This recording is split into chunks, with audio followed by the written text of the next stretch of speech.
Hello friends, welcome back to my channel to the world of horror and mysteries। भूतों की कहानी सुनना हम सभी को पसंद है और अगर वो कहानी किसी सच्ची घटना पे आधारित हो तो ये हमारे दिल और दिमाग को छू जाता है। ऐसी ही एक सच्ची कहानी मैं फिर आज आपके लिए लेके आया हूँ। यह बात है 1970-80 की, जब जापान में डर का माहौल था। डर एक ऐसी चीज़ का जो है या नहीं पता नहीं।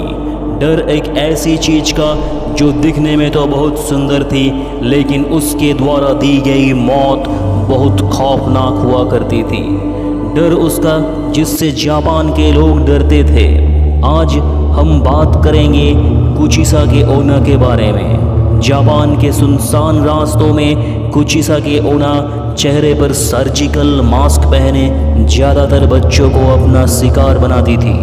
उसका चेहरा सर्जिकल मास्क से ढका होता है और वो बच्चों के पास आकर उनसे पूछती है, क्या मैं सुंदर दिखाई देती हूँ? सुनने में यह सवाल एक मामूली सा सवाल लगता है, लेकिन इस सवाल का जवाब शायद सबसे मुश्किल हो सकता है, क्योंकि इस सवाल का जवाब आपकी जान ले भी सकता है और बचा भी सकता है।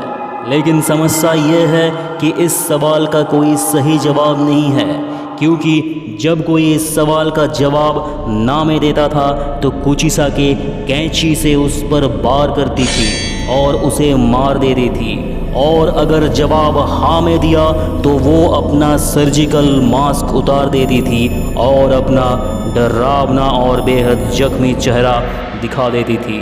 उसका चेहरा दो हिस्सों में बटा होता था, मानो किसी ने उसके चेहरे को पूरी तरह चीर दिया हो, और फिर से वो अपना सवाल दोहराती थी, क्या मैं अब भी सुंदर दिखाई देती हूँ? कुचिसाके का डरावना चेहरा देखने के बाद अगर कोई उसके सवालों का जवाब ना में देता तो वो उसे मार देती, और जवाब हाँ होता तो भी कुचिसाके अपने कैंची से जवाब देने वाले के चेहरे पर भी अपने जैसा घाव बना देती थी, जिससे लोगों की मौत हो जाती है। जापान में 1970 के पूरे दशक में इस खौफनाक बला की दहशत थी। दहशत इतनी कि लोग अपने बच्चों को घर से बाहर नहीं जाने देते थे, और तो और लोगों ने अपने बच्चों को स्कूल भेजना भी बंद कर दिया था। कुचिसाके के शिकार बने बच्चों और कुछ अन्य लोगों की खबरों से वहाँ के अखबार भरे रहते थे। ऐसे बहुत से लोग थे जिन्होंने यह दावा भी किया कि उन्होंने कुचिसाके ओना नाम की इस आत्मा को देखा है। उन दिनों इस खतरनाक चलती फिरती मौत की दहशत इतनी ज़्यादा बढ़ चुकी थी कि जापान सरकार को स्कूली छात्रों को पुलिस प्रोटेक्शन देनी पड़ी ताकि बच्चे बेखौफ स्कूल जा आ सके। लेकिन फिर भी कुचिसाके ओना ने उनके बच्चों को अपना शिकार बनाया। लेकिन वो ऐसा क्यों करती थी? ये कहानी शुरू होती है जापान के यान पीरियड के दौरान। लगभग 1200 से 800 साल पहले जापान के छोटे से गांव में बहुत खूबसूरत औरत रहती थी, जिसे अपनी खूबसूरती पर बहुत नाज था। वो अपने पति के साथ रहा करती थी, जो कि एक सामुराई था। युद्ध के दौरान उसे युद्ध में भाग लेने जाना पड़ा। जब वो युद्ध से वापस आया तो उसने अपनी खूबसूरत पत्नी को किसी गैर व्यक्ति के साथ आपत्तिजनक स्थिति में पाया। यह देखकर वो सामुराई बहुत क्रोधित हो उठा और अपनी तलवार के एक ही वार से अपनी बीवी को पूरी तरह घायल कर दिया। इस तलवार के घात से उस औरत का मुंह भी बुरी तरह फट गया। इस घटना के बाद वो सामुराई हमेशा हमेशा के लिए अपना घर छोड़कर चला गया।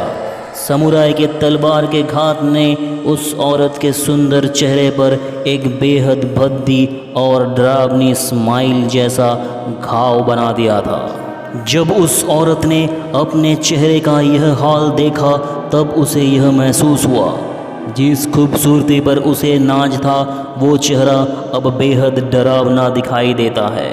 वो खूबसूरत औरत मर गई और लोगों को लगा ये कहानी ख़त्म हो गई, लेकिन लगभग 800 साल बाद वो फिर से जाग गई और एक खतरनाक रहस्य बन गई जिसे कहते हैं कुचिसाके ओना। आज भी जापान के कई लोगों का मानना है कि कुचिसाके ओना आज भी जापान की सुनसान गलियों में घूम रही है अपने अगले शिकार की तलाश में।